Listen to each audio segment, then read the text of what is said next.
Hello everyone, I'm Taku.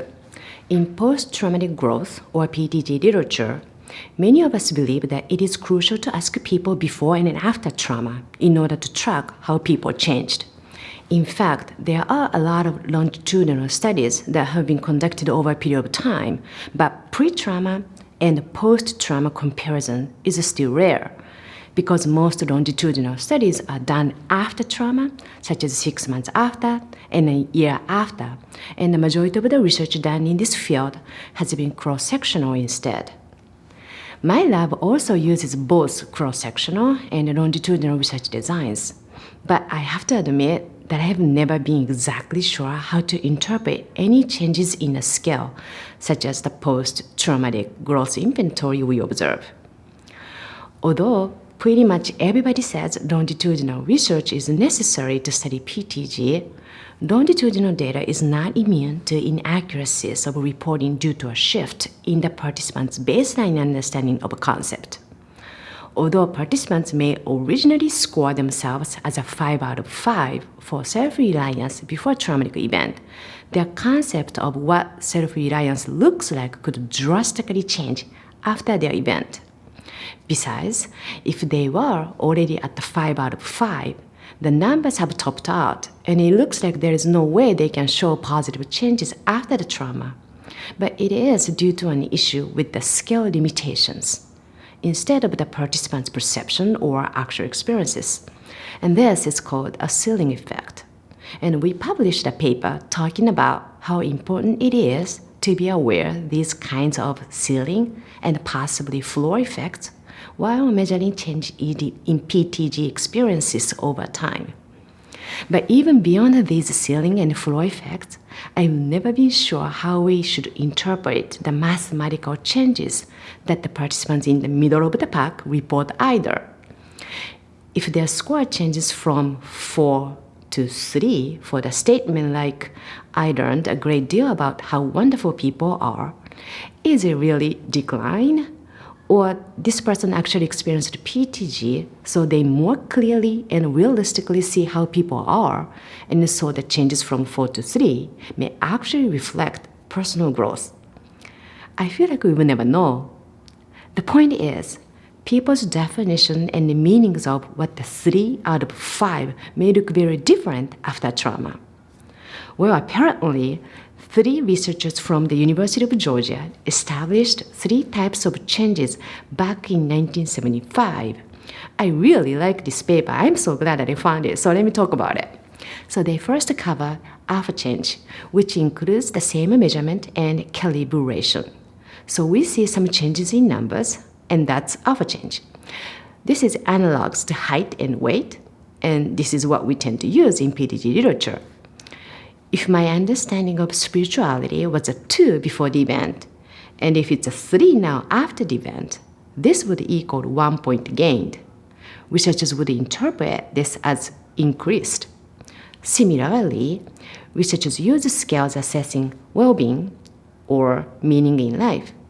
If I greatly agree with the statement like I have a good sense of what makes my life meaningful before trauma, but if I only somewhat agree with the same statement after I experienced the trauma, my sense of meaning is interpreted as decreased. And we often rely on these alpha changes in our research, despite their limitations.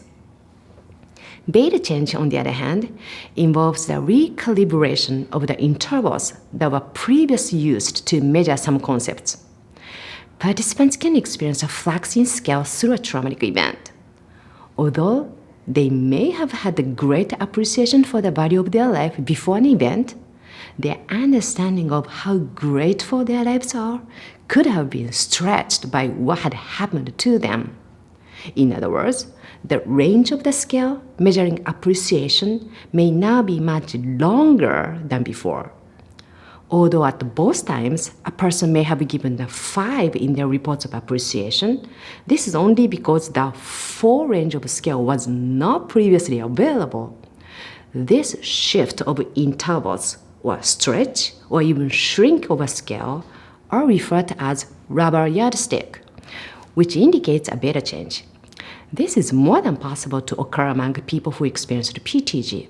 It's like pain, sorrow, happiness, anger, all of these experiences have certainly more or less depth or width than we ever imagined. The final example of change was called gamma change. This is not a change in numbers or in the scale, but instead a redefinition of the concept itself.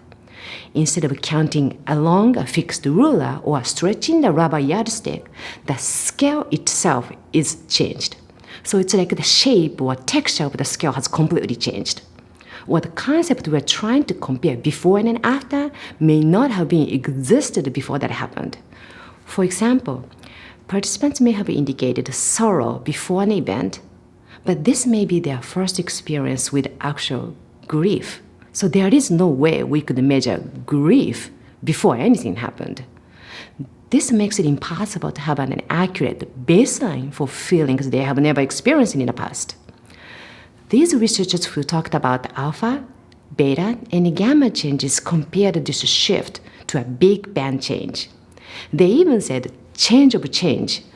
This is really fascinating, and that's precisely what Drs. Richard Lasky and Lawrence Calhoun meant by transformative change to explain PTG. It is impossible to turn back the hands of time and revert to a prior state. You are an entirely different person who sees the world through a different lens. So we can't really use the same scale before and then after. Yes, the authors of this 1975 paper admit that measuring gamma change is extraordinarily difficult since the pre-event instrument is no longer appropriate. And that's why studies exclusively rely on alpha change in PTG literature. So how can we go about measuring PTG as a whole? My goal is to assess all three, alpha, beta, and gamma changes.